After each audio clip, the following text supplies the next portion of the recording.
اللہ کے حبیب صلی اللہ تعالی علیہ وسلم نے جب ممبر پہ پہلا قدم رکھا تو فرمایا آمین.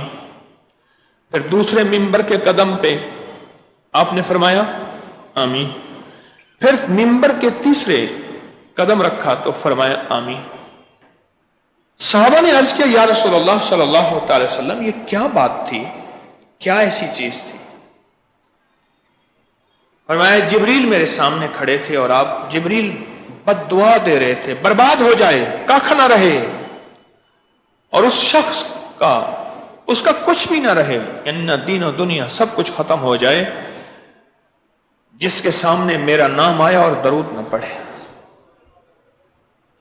اور دوسرے قدم پہ میرے آقا نے جب قدم مبارک رکھا، مفہوم ہے کہ آمین کہی کہ والدین موجود ہوں اور اپنی بخشش نہ کروا لیں. اور تیسرا جو میرے آقا نے بد دعا پہ آمین فرمائی وہ یہ ہے کہ رمضان کے روزے ہوں اور اللہ کو راضی نہ کر دے اور اس کی بخشش نہ ہو جائے، اس پہ آمین فرمائے. اس ویڈیو کو لائک اور شیئر کریں. اب کری یوٹیوب چینل کو ضرور سبسکرائب کریں اور بیل آئیکن پر بھی کلک کرنا نہ بھولیں تاکہ چینل پر آنے والی ہر ویڈیو آپ کو فوراً مل سکے.